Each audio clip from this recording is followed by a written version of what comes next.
నమస్కారం ETV news కు స్వాగతం. ముందుగా ముఖ్యాంశాలు. 2 ఏళ్లలో 4 లక్షల ఇళ్ల మంజూరుకు ఆంధ్రప్రదేశ్ మంత్రివర్గ ఆమోదం. 800 కానిస్టేబుల్ పోస్టుల భర్తీకి పచ్చజెండా. నేడు ఢిల్లీ వెళ్లనున్న చంద్రబాబు పలువురు కేంద్ర మంత్రులతో భేటీ. అర్ధరాత్రి అమెరికాకు పయనం. తెలంగాణలో సాయంత్రం 4 గంటలకు 10వ తరగతి ఫలితాలు విడుదల. కొత్త జిల్లాల ప్రకారమే ఉత్తీర్ణతా శాతం ప్రకటించనున్న ప్రభుత్వం.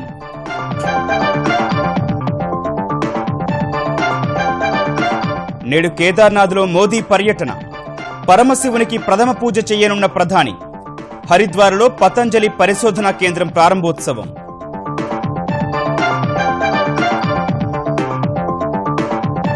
$13.5 కోట్ల మంది ఆధార్ వివరాలు లీక్.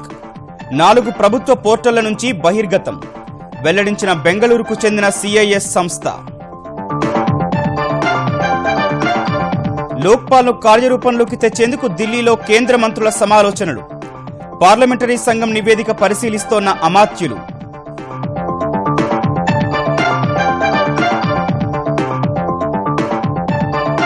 ఐపీఎల్లో 5 ఓటముల తర్వాత ఢిల్లీ డేర్ డెవిల్స్ గెలుపు. 6 వికెట్ల తేడాతో సన్ రైజర్స్ పై విజయం. యువరాజ్ శ్రమ వృధా.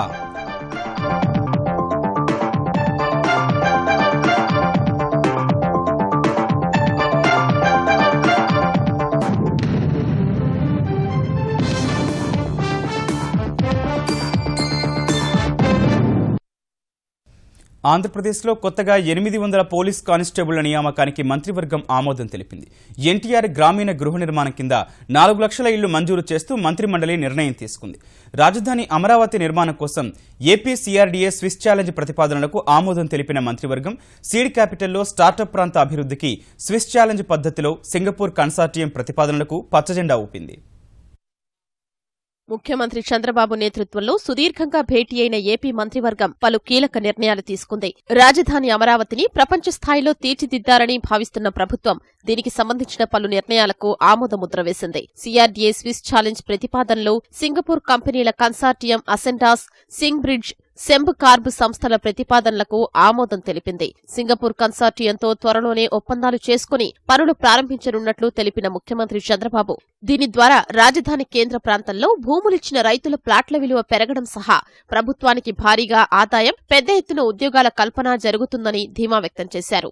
ఒక ఎస్టిమేట్ చేశారు 10 సంవత్సరాల్లో 1,25,000 కుటుంబాలు ఈ కోర్ ఏరియాలో సెటిల్ అవుతారని, ఉద్యోగాలు 2,50,000 వస్తాయని, ఇది జీఎస్టీపీ కాంట్రిబ్యూషన్ 1,15,000 కోట్లు ఉంటుందని, ప్రభుత్వానికి 8,000 నుంచి 10,000 కోట్ల రూపాయల అదనంగా ఆదాయం వస్తుందని, మొదటి 3 ఏళ్లలో 8 నుంచి 9 లక్షల చదరపు అడుగుల నిర్మాణం చేపట్టి ఒక గ్రోత్ ఇంజిన్గా తయారవుతుంది.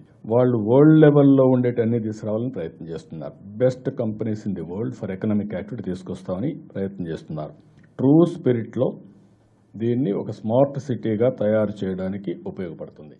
ఎన్టీఆర్ రూరల్ హౌసింగ్ కార్యక్రమం కింద 2017-18, 2018-19 సంవత్సరాల్లో చెరో 2 లక్షల చొప్పున మొత్తం 4 లక్షల ఇళ్ల నిర్మాణానికి అనుమతి మంజూరు చేస్తూ మంత్రిమండలి నిర్ణయం తీసుకుంది. ఆంధ్రప్రదేశ్ హౌసింగ్ కార్పొరేషన్ ద్వారా చేపట్టనున్న ఈ కార్యక్రమంలో లబ్దిదారుడే ఇల్లు నిర్మించుకునే పద్ధతిలో గృహ నిర్మాణం జరుగుతుంది. 1,50,000 వ్యయమయ్యే ఒక్కో ఇంటికి ప్రస్తుతం 92,000 రూపాయలు సబ్సిడీ అందజేయనుంది. పోలీసు శాఖలో 600 సివిల్, 200 ఏఆర్ సహా మొత్తం 800 కానిస్టేబుల్ నియామకానికి ఆంధ్రప్రదేశ్ మంత్రిమండలి ఆమోదం తెలిపింది. విశాఖ రూరల్, విశాఖ సిటీ, తూర్పు, పశ్చిమ గోదావరి జిల్లాలకు సమానంగా పోస్టుల్ని కేటాయించనున్నారు.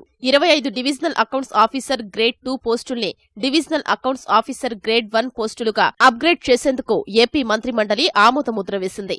విశాఖపట్నం, కడప సెంట్రల్ జైళ్లు, కర్నూలు, విజయవాడ, గుంటూరు, ఏలూరు జిల్లా జైళ్లలోనూ పోస్టుల సృష్టికి మంత్రిమండలి నిర్ణయం తీసుకుంది. 4 లక్షల ఇండ్లు అదనంగా కూడా శాంక్షన్ చేశాం. 17, 18, 19కి ఇవన్నీ కంప్లీట్ అయితే దగ్గర ఒక 10 లక్షల ఇండ్లు అవుతాయి. 200 నుంచి 500 చదరపు అడుగులు ఉంటుంది. పెద్ద ఎత్తున ఎకనామిక్ సిటీస్ కూడా డెవలప్ చేయడానికి అర్బన్ ఏరియాలో దానికి కూడా ప్రాధాన్యత ఇస్తున్నాం. ఒక 800 పోలీస్ కానిస్టేబుల్స్ని ఉద్యోగాలు ఇచ్చాం. కొత్తగా అడిషనల్గా అవి కూడా సెలెక్ట్ చేశాం. చిన్న divisional accounts officer upgradation, jail శాఖలో పోస్టుల యొక్క సృష్టి, రీఆర్గనైజేషన్ అవన్నీ కూడా చేశాం. ఒలింపిక్ విజేత సింధు గ్రూప్ 1 ఆఫీసర్కి ఇవ్వడానికి ఆ అమ్మాయి యాక్సెప్ట్ చేసింది కాబట్టి కొంత సర్వీస్ రూల్స్లో కొన్ని మార్పులు తేవాలి. బుగ్గ కార్లు ఇవన్నీ తీసేసి అందరూ కూడా సింప్లిసిటీతో ముందుకు పోవాల్సిన అవసరం ఉంది. అవన్నీ తీసేస్తాం. నో విఐపి, అందరూ కూడా కామన్గా ఉంటారు. దాదాసాహెబ్ ఫాల్కే అవార్డుకు ఎంపికైన కళా తపస్వి కె విశ్వనాథ్ కు అభినందనలు తెలిపిన ఏపీ మంత్రిమండలి అద్భుతమైన చిత్రరాజంగా మన్ననలు అందుకుంటున్న బాహుబలి 2 సినిమాను ఆస్కార్ కు ఎంపిక చేసేలా కేంద్రానికి విజ్ఞప్తి చేయనున్నట్లు చంద్రబాబు వెల్లడించారు. ఆంధ్రప్రదేశ్ ముఖ్యమంత్రి చంద్రబాబు నేడు ఢిల్లీలో పలువురు కేంద్ర మంత్రులతో భేటీ కానున్నారు. తొలుత కేంద్ర ఆర్థిక మంత్రి అరుణ్ జైట్లీతో సమావేశం కానున్న సీఎం పోలవరం ప్రాజెక్టుకు రావాల్సిన 3,000 కోట్ల రూపాయలు 2014-15లో రెవెన్యూ లోటు కింద ఇవ్వాల్సిన మొత్తం గురించి చర్చిస్తారు. తర్వాత గ్రామీణాభివృద్ధి శాఖ మంత్రి నరేంద్ర సింగ్ తోమర్తో సమావేశమై ఉపాధి హామీ పథకానికి సంబంధించి వస్తు సామాగ్రి విభాగంలో రాష్ట్రానికి రావాల్సిన నిధుల గురించి మాట్లాడతారు. నగదు రహిత లావాదేవీలపై నీతి ఆయోగ్ ఉపాధ్యక్షుడు పనగరియాతో ముఖ్యమంత్రి చర్చిస్తారు. అర్ధరాత్రి తర్వాత ఢిల్లీ నుంచే ముఖ్యమంత్రి అమెరికా పర్యటనకు బయలుదేరి వెళ్లనున్నారు. నవ్యాంధ్ర రాజధాని అమరావతికి ఐటీ కంపెనీల రాక మొదలైంది. ప్రభుత్వ ప్రోత్సాహకాలు, ప్రవాసాంధ్రుల సహకారంతో పలు విదేశీ కంపెనీలు అమరావతికి తరలివస్తుండగా నేడు గన్నవరంలోని మేధా టవర్స్లో 7 కంపెనీలు ఒకేసారి ప్రారంభం కానున్నాయి. వీటిని ఆంధ్రప్రదేశ్ ఐటీ శాఖ మంత్రి నారా లోకేష్ ప్రారంభించనున్నారు. స్పెయిన్కు చెందిన గ్రూపో యాంటోలిన్, జర్మనీకి చెందిన ఐఈఎస్, 19 దేశాల్లో కార్యకలాపాలు నిర్వహిస్తున్న రోటోమేకర్, అమెరికాకు చెందిన మెస్లోవా, చందు సాఫ్ట్, ఎంయాహు ఐటీ సర్వీసెస్ వంటి సంస్థలు వీటిలో ఉన్నాయి. ఈ కంపెనీలో 1600కు పైగా ఉద్యోగాలు రానున్నాయి. వీటితో పాటు హెచ్సిఎల్ సంస్థ త్వరలోనే మేధా టవర్స్లో కార్యకలాపాలు ప్రారంభించనుంది. మరికొన్ని అమెరికా కంపెనీలతో ఏపీ ఎన్ఆర్టీ చర్చలు జరుపుతోంది. ప్రభుత్వం పలు రాయితీలు ఇస్తున్నందునే కంపెనీలు ఏపీ వైపు చూస్తున్నాయని అధికారులు చెబుతున్నారు. దీనికి మనకు స్టాండర్డ్ పాలసీస్ ఉన్నాయి. ఇట్లా 50% రెంటల్ సబ్సిడీ ఇస్తాము, లేకపోతే కావాలంటే ల్యాండ్ ఇస్తాము, ఎంప్లాయీ సబ్సిడీ ఇస్తాము. వాళ్ళకి ఎంప్లాయీకి వాళ్ళు ఇవ్వాల్సిన ట్రైనింగ్ కూడా మనం సబ్సిడైజ్ చేస్తాం. అంటే గవర్నమెంట్ ఒక half the way ట్రైన్ చేసి వాళ్ళకి ఇస్తుంది అనమాట. ఇప్పుడు మైక్రోసాఫ్ట్ ఉంది, వాళ్ళు వచ్చిళ్ళారు ఒక 4 months back, and that process is under వే.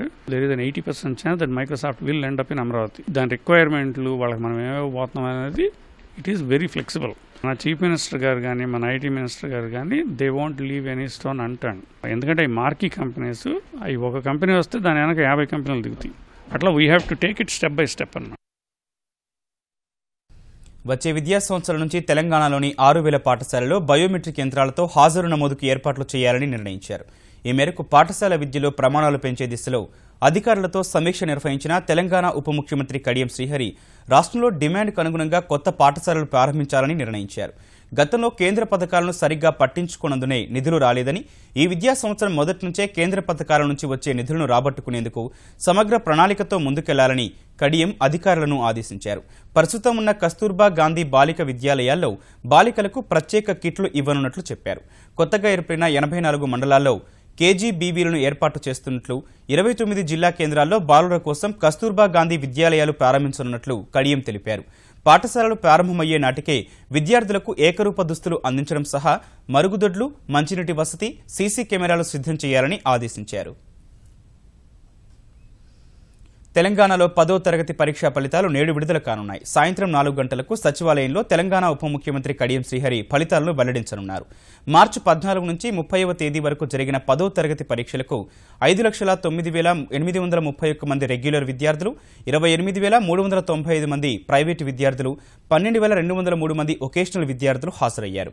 ఈ నెల 5 తర్వాత ఫలితాలు విడుదల చేయాలని మొదట భావించినప్పటికీ ముందుగానే ప్రకటించేందుకు ఏర్పాట్లు చేశారు.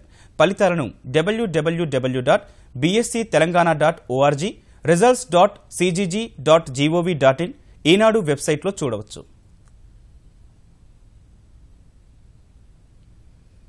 ప్రధానమంత్రి నరేంద్ర మోదీ నేడు ప్రముఖ ఆధ్యాత్మిక క్షేత్రం కేదార్నాథ్ను సందర్శించనున్నారు.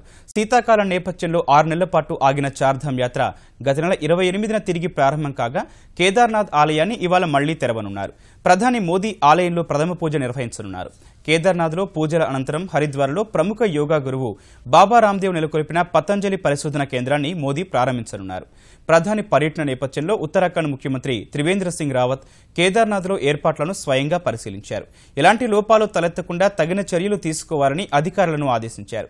చార్ధామ్ యాత్రలో భాగంగా ఈ నెల 6న బద్రీనాథ్ ఆలయాన్ని తిరిగి తెరవనుండగా రాష్ట్రపతి ప్రణబ్ ముఖర్జీ తొలి పూజ నిర్వహించనున్నారు. దేశవ్యాప్తంగా 13.5 కోట్ల మంది ఆధార్ సంఖ్యలు వ్యక్తిగత వివరాలు లీక్ అయి ఉండొచ్చని centre for internet and society CIS అనే సంస్థ పేర్కొంది. ఐటీ సంబంధ భద్రతా చర్యలు లేకపోవడం వల్ల 4 ప్రభుత్వ పోర్టళ్ల నుంచి ఇవి వెలువడి ఉండొచ్చని వివరించింది. 10 కోట్ల బ్యాంకు ఖాతాల నెంబర్లు కూడా లీక్ అయి ఉండొచ్చని తన తాజా నివేదికలో తెలిపింది. నేషనల్ సోషల్ అసిస్టెన్స్ ప్రోగ్రాం, జాతీయ గ్రామీణ ఉపాధి హామీ పథకం, ఆంధ్రప్రదేశ్కు చెందిన 2 వెబ్సైట్ల నుంచి ఈ లీకేజీ జరిగి ఉండవచ్చని పేర్కొంది. నగదు బదిలీ కింద 23 కోట్ల మంది లబ్ధిదారులను ఆధార్ కార్యక్రమం కిందకు తెచ్చారు. ఈ పథకాల డేటా నిర్వహణ తీరు సరిగా లేకుంటే మరింత ఎక్కువగా డేటా లీక్ అవుతుందని CIS హెచ్చరించింది. ఆధార్ కార్డులు జారీ చేసే UIDAI దీనిపై స్పందిస్తూ తమ సొంత డేటాబేస్ల నుంచి ఎలాంటి లీకేజీ జరగలేదని తెలిపింది. పాన్ కార్డుకు ఆధార్ తప్పనిసరి చేస్తూ తీసుకున్న నిర్ణయాన్ని కేంద్రం సుప్రీంకోర్టులో సమర్థించుకుంది. 2017 ఆర్థిక బిల్లు ద్వారా ఆదాయ పన్ను చట్టంలో తీసుకొచ్చిన 139A సెక్షన్ను సవాల్ చేస్తూ దాఖలైన వ్యాజ్యంపై విచారణ సందర్భంగా కేంద్రం ఈ మేరకు సుప్రీం ద్విసభ్య ధర్మాసనానికి తెలిపింది. నకిలీ పాన్ కార్డుల సాయంతో వేలాది కోట్ల రూపాయలు అక్రమ మార్గాల ద్వారా సూట్ కేస్ కంపెనీల్లోకి మళ్లిస్తోన్న ఉదంతాలను సుప్రీంకు వివరించిన అటార్నీ జనరల్ ముకుల్ రోహత్గి ఆ చర్యలకు అడ్డుకట్ట వేసేందుకే పాన్ కార్డుకు ఆధార్ను అనుసంధానిస్తున్నట్లు తెలిపారు. ఇప్పటి వరకు 113 కోట్ల మందికి పైగా ఆధార్ కార్డు ఇవ్వగా ఎక్కడా నకిలీ సమస్యలు రాలేదని చెప్పారు. ఒకరి ఆధార్లోని వ్యక్తిగత వివరాల సమాచారాన్ని ఎవరూ మార్చలేరు కాబట్టి అక్రమాలకు అడ్డుకట్ట పడుతుందని కోర్టుకు తెలిపారు. అవినీతి వ్యతిరేక అంబుడ్స్మన్గా వ్యవహరించే లోక్పాల్ వ్యవస్థను కార్యరూపంలోకి తెచ్చేందుకు కేంద్రంలో సీనియర్ మంత్రులు మంగళవారం సమాలోచన జరిపారు. లోక్పాల్ చట్టం నిలిపివేత సమర్థనీయం కాదని సుప్రీంకోర్టు స్పష్టం చేసిన వేళ నార్త్ బ్లాక్లోని కేంద్ర హోంమంత్రి రాజ్నాథ్ సింగ్ కార్యాలయంలో ఆయనతో పాటు ఆర్థిక మంత్రి అరుణ్ జైట్లీ, న్యాయశాఖ మంత్రి రవిశంకర్ ప్రసాద్, సిబ్బంది వ్యవహారాల శాఖ సహాయ మంత్రి జితేంద్ర సింగ్ మంత్రాలు జరిపారు. గత UPA ప్రభుత్వం 2014 జనవరిలో లోక్పాల్ చట్టాన్ని తీసుకురాగా లోక్సభలో ప్రతిపక్ష నేత లేకపోవడంతో లోక్పాల్ సహా సభ్యులను ఎంపిక చేయడానికి ఇబ్బంది ఎదురవుతోందని మోదీ సర్కార్ సుప్రీంకోర్టుకు తెలిపింది. లోక్పాల్ చట్టంలో కొన్ని మార్పులు చేయాలంటూ గతంలో సిబ్బంది వ్యవహారాల పార్లమెంటరీ సంఘం ఇచ్చిన నివేదికను కేంద్రం పరిశీలిస్తోంది. ప్రతిపక్ష నేతగా ఎవరికీ గుర్తింపు లభించకపోతే అతిపెద్ద ప్రతిపక్ష పార్టీ నేతను ఎంపిక సంఘంలో సభ్యునిగా తీసుకోవచ్చని పార్లమెంటరీ సంఘం సిఫార్సు చేసింది. భారత అంతరిక్ష పరిశోధన సంస్థ ఇస్రో కీర్తి కిరీటంలో మరో కలికితురాయి చేరనుంది. పాకిస్తాన్ మినహా సార్క్ దేశాల మధ్య సమాచార వ్యవస్థను మరింత మెరుగుపరిచేందుకు ఉద్దేశించిన GSAT-9 ఉపగ్రహాన్ని ఇస్రో ఈ నెల 5న ప్రయోగించనుంది. శ్రీహరికోటలోని సతీష్ ధావన్ అంతరిక్ష పరిశోధన కేంద్రం నుంచి నిర్వహించనున్న ఈ ప్రయోగం కోసం రేపు మధ్యాహ్నం కౌంట్ డౌన్ ప్రారంభం కానుంది. 12 ట్రాన్స్పాండర్లు కలిగిన ఈ ఉపగ్రహం బరువు 2230 కిలోలు. ఈ ప్రయోగం విజయవంతమైతే సార్క్ దేశాల మధ్య సమాచార వ్యవస్థ మరింత మెరుగుపడటంతో పాటు భవిష్యత్తులో తక్కువ బరువున ఉపగ్రహాలను నింగిలోకి పంపే వీలు కలుగుతుందని GSAT-9 రూపకర్త ఇస్రో శాస్త్రవేత్త ప్రకాష్ రావు తెలిపారు. ఈ GSAT అనే ఉపగ్రహ శ్రేణి ఏదైతే ఉందో ఇది ముఖ్యంగా మనం కమ్యూనికేషన్ అంటే సమాచార రంగంలోనికి ఉపయోగకరమైన ఉపగ్రహాల్ని ఈ GSAT శ్రేణిలో ప్రయోగిస్తున్నాం. అందులో ఈ 2200 క్లాస్ కేజీ 2230 కేజీ ఇప్పుడు GSAT-9 ఉపగ్రహం ఉంది. దీనివల్ల మనం దక్షిణ ఆసియా దేశాలకి కవరేజ్ ఉంటుంది. సో ఈ దేశాల్లో వివిధ రకాలైన కమ్యూనికేషన్ సమాచార రంగంలో ఇది చాలా ఉపయోగపడుతుంది. నవ్యాంధ్ర రాజధాని అమరావతిలో నిర్మించే ప్రతి ప్రభుత్వ భవనంలోనూ హరిత ఇంధన శక్తి అంతర్భాగంగా ఉండాలని ఆంధ్రప్రదేశ్ సర్కార్ నిర్ణయించింది. ఇందుకు ఉచితంగా సాంకేతిక సాయం అందించేందుకు స్విట్జర్లాండ్ ప్రభుత్వం ముందుకొచ్చింది. విజయవాడలో CRDA ఆధ్వర్యంలో గ్రీన్ ఎనర్జీపై నిర్వహించిన జాతీయ సదస్సులో పాల్గొన్న Swiss federal department of foreign affairs ప్రతినిధులు రాజధాని డిజైన్ల ఎంపికలో జాగ్రత్తలు తీసుకోవాలని సూచించారు. అమరావతిలో భవన నిర్మాణాలు విద్యుత్తును పొదుపుగా వాడేలా ఉండటం సహా విద్యుత్ రంగ సుస్థిరతకు దోహదపడేలా ఉండాలని సూచించారు. అమరావతిని గ్రీన్ ఎనర్జీలో అగ్రస్థానంలో నిలిపేందుకు జాతీయ అంతర్జాతీయ సంస్థల సహకారం తీసుకుంటామని ఏపీ సర్కార్ పేర్కొంది. ఇంధనాన్ని వినియోగించుకుంటూనే ఎక్కడ మన కంఫర్ట్స్ లో కాంప్రమైజ్ కాకుండానే కనిష్టంగా 25 నుంచి 50% వరకు ఇంధనాన్ని పొదుపు చేసుకుంటూ ఆర్థిక అభివృద్ధికే కాకుండా వాతావరణ సమతుల్యాన్ని పాటించడానికి ఇది ఎంతో ఉపయోగపడుతుంది ఇది ఇచ్చే technology. By the way, also Switzerland is #1 in innovation in the world for the last 5 years, where a number of things are new and where there is a chance to introduce new ways of designing building, new ways of using some of the technologies. So definitely a project like ours, the BEAT project, has a chance to influence positively the energy efficiency of a city like Amaravati. జాతీయ సగటుతో పోలిస్తే తెలంగాణలో మాతా శిశు మరణాలు తక్కువగా ఉన్నాయని వాటిని మరింత తగ్గించేందుకు కృషి చేస్తున్నామని తెలంగాణ వైద్య ఆరోగ్య శాఖ మంత్రి డాక్టర్ లక్ష్మారెడ్డి తెలిపారు. హైదరాబాద్ నీలోఫర్ ఆసుపత్రిలో అత్యవసర చికిత్సా విభాగాన్ని ఆకస్మికంగా తనిఖీ చేసిన ఆయన ప్రభుత్వ దవాఖానాల్లో కాన్పులు పెంచేందుకు చర్యలు తీసుకుంటున్నామని, ఈ మేరకు సౌకర్యాలు మరింత మెరుగుపరుస్తున్నామని చెప్పారు. కాన్పు తర్వాత బాలింతకు సహాయంగా నగదిచ్చే కార్యక్రమాన్ని ఈ నెలాఖరులో ప్రారంభిస్తామని లక్ష్మారెడ్డి వెల్లడించారు. వారం రోజుల్లో దవాఖానాల్లో 1,00,000 బెడ్షీట్లను ఏర్పాటు చేస్తామని, గులాబీ, తెలుపు రంగు ఉన్న బెడ్షీట్లను రోజూ మార్చే విధంగా ఏర్పాట్లు చేసినట్లు మంత్రి వివరించారు. డెవలప్డ్ కంట్రీస్ లో కూడా ఈ మ్యాటర్లు జరుగుతూ ఉన్నాయి. 50% unknown cause maternal deaths causes ఏంటి అనే దాని మీద కొన్ని బ్లీడింగ్ తోని కొన్ని కాంప్లికేషన్స్ ఇచ్చుకుంటూ 50% అన్నోన్ అని పెట్టినారు. వరల్డ్ వైడ్ కాదు, డాక్టర్లు ఎంత మంచి చేసినా, ఎంత ట్రీట్మెంట్ చేసినా, ఎంత ఎక్విప్మెంట్ ఉన్నా, ఏది ఉన్నా కొన్ని డెత్స్ అన్నోన్ కాజ్తో అవుతా ఉన్నాయి. ఇంకా వాటి జరగకుండా ఏం చేయాలని ప్రయత్నం చేస్తా ఉన్నాం. ఈ నేషనల్ లెవెల్లో ఈ మెటర్నల్ మోర్టాలిటీ రేటు 160 ఉన్నది. మన కంబైన్ సెట్ ఉన్నప్పుడు 90 ఉండే, మనం ఇంకా తగ్గించింది. ఇప్పుడు ఇంకా చాలా తగ్గింది. మనకి మా రిపోర్ట్ ప్రకారం 70 ఉంది. జయశంకర్ భూపాలపల్లి, పెద్దపల్లి జిల్లాలో విస్తరించి ఉన్న తాడిచెర్ల బొగ్గు గనుల ప్రైవేటీకరణను వ్యతిరేకించాలని తెలంగాణ అఖిలపక్ష నేతలు నిర్ణయించారు. హైదరాబాద్ మగ్దుం భవన్లో సిపిఐ ఆధ్వర్యంలో ఏర్పాటు చేసిన అఖిలపక్ష సమావేశంలో పాల్గొన్న నేతలు సింగరేణి అంటే కేవలం బొగ్గు గనులు మాత్రమే కాదని, ఉత్తర తెలంగాణలో సామాజిక విప్లవం తీసుకొచ్చినటువంటి సంస్థ అని స్పష్టం చేశారు. సింగరేణి ప్రైవేటీకరణ వల్ల స్థానికులు ఉపాధి అవకాశాలు కోల్పోతారని, ఓపెన్ కాస్ట్ మైనింగ్ వల్ల తీవ్ర నష్టం వాటిల్లుతుందని సమావేశంలో పాల్గొన్న ఐకాస అధ్యక్షుడు కోదండరాం అభిప్రాయపడ్డారు. ఈ తాడిచెర్ల 1 కానీ 2 కానీ రెండింటినీ ప్రైవేటీకరించొద్దు అనే డిమాండ్తో మనం ముందుకు పోవాల్సిన అవసరం ఉంది. తెలంగాణ సాధించుకుందాం, సింగరేణిని కాపాడుకుందాం. ఆ రోజుల్లో ఇచ్చిన డిమాండ్ అది. మొత్తం సింగరేణి తెలంగాణ కోసం, తెలంగాణ సింగరేణి కోసం అని చెప్పి కూడా ఆ రోజు చెప్పుకున్నాం. అందరం కలిసి సింగరేణిని కాపాడుకుందామని. ఇలా వచ్చి సింగరేణిని నాశనం చేస్తుంటే మనం చూస్తూ ఉంటే కూడా అది ఉద్యమ ఆకాంక్షలకు విరుద్ధమవుతుంది. కాబట్టి దానికోసం మనము కార్యాచరణ తీసుకోవటం చాలా అవసరం. బాహుబలి చిత్రం ద్వారా ప్రపంచవ్యాప్తంగా అభిమానులను సంపాదించుకున్న నటుడు ప్రభాస్ కు మరో అరుదైన గౌరవం దక్కింది. బ్యాంకాక్లోని ప్రఖ్యాత మేడం టుస్సాడ్ ప్రదర్శనశాలలో ప్రభాస్ మైనపు విగ్రహం కొలువు తీరింది. బాహుబలి చిత్రంలోని అమరేంద్ర బాహుబలి ఆహార్యంలో ఈ విగ్రహాన్ని తీర్చిదిద్దారు. ప్రధాని నరేంద్ర మోదీ విగ్రహం చెంతనే ఈ విగ్రహాన్ని సిద్ధం చేశారు. ఇప్పటికే ఆన్లైన్లో విగ్రహం ఫోటోలను విడుదల చేసిన టుస్సాడ్స్ ప్రతినిధులు త్వరలోనే బాహుబలి చిత్ర బృందం సమక్షంలో ఆవిష్కరించనున్నారు. మేడం టుస్సాడ్ ప్రదర్శనశాలలో విగ్రహం ఏర్పాటు చేసిన తొలి దక్షిణాది నటుడిగా ప్రభాస్ రికార్డు సృష్టించారు. ఎంతో మంది ప్రముఖుల విగ్రహాల సరసన తన మైనపు రూపం కొలువు తీరడం దర్శకుడు రాజమౌళి గొప్పతనమే అని నటుడు ప్రభాస్ అన్నారు. మేడం టుస్సాడ్ మన దాంట్లో మన స్టాచ్యూ పెడతా అంటున్నారు. ఆయన పెద్ద స్మైల్, ఆయన ఎప్పుడు స్మైల్ లో చూడదు, ఇలా లిప్స్ ఇంత పెద్ద అయింది. దానికి ఒక హాఫ్ డే 1 డే పట్టింది. తర్వాత మళ్ళీ ఓకే నార్మల్ సూపర్ హీరోలు అది అమెరికా అంటే కెప్టెన్ అమెరికా, ఈ స్పైడర్ మ్యాన్ అన్ని ఉండగా మన బాబులు ఉంటుందంటే డైరెక్టర్. భూతలంపై లక్ష్యాలను ఛేదించే సామర్థ్యం ఉన్న అధునాతన శ్రేణి బ్రహ్మోస్ క్రూయిజ్ క్షిపణిని భారత సైన్యం విజయవంతంగా పరీక్షించింది. భూ ఉపరితలం మీద నుంచి భూ ఉపరితలం మీదకు దూసుకెళ్లే BrahMos land attack supersonic cruise క్షిపణిని అండమాన్ నికోబార్ దీవుల్లో మొబైల్ లాంచర్ నుంచి ప్రయోగించినట్లు సైన్యం తెలిపింది. నేలపై నిర్దేశించిన లక్ష్యాన్ని పరిమితులకు అనుగుణంగా ఇది ఛేదించినట్లు వెల్లడించింది. అత్యంత ఖచ్చితత్వంతో లక్ష్యాలను ఛేదించగలిగే సామర్థ్యం ఈ క్షిపణి సొంతం. ఇటీవలే సముద్రం నుంచి సముద్రంలోని లక్ష్యాలను ఛేదించే బ్రహ్మోస్ క్షిపణిని నౌకాదళం విజయవంతంగా పరీక్షించింది. అన్నాడీఎంకే పార్టీకి రెండాకుల చిహ్నం కోసం ఎన్నికల సంఘం అధికారులకు భారీ మొత్తం లంచం ఇవ్వజూపిన కేసులో టీటీవీ దినకరన్పై ఉచ్చు మరింత బిగుస్తోంది. తీహార్ జైల్లో ఉన్న శశికళ మేనల్లుడిపై ఎన్ఫోర్స్మెంట్ డైరెక్టరేట్ కేసు నమోదు చేసింది. ఢిల్లీ పోలీసు నమోదు చేసిన ఎఫ్ఐఆర్ను పరిగణలోకి తీసుకున్న ఈడీ మనీ లాండరింగ్ వ్యతిరేక చట్టం కింద కేసు నమోదు చేసింది. త్వరలోనే దినకరన్కు సమన్లు జారీ చేయనున్నట్లు ఈడీ తెలిపింది. అంతకుముందు ఢిల్లీ పోలీస్ కస్టడీలో ఉన్న దినకరన్ను ఈ నెల 15 వరకు తీహార్ జైలుకు పంపించాలని కోర్టు ఆదేశించింది. 4 రోజుల విచారణ అనంతరం ఏప్రిల్ 25న దినకరన్ను పోలీసులు అరెస్టు చేశారు. ఈటీవీ న్యూస్ సమాప్తం. నమస్కారం.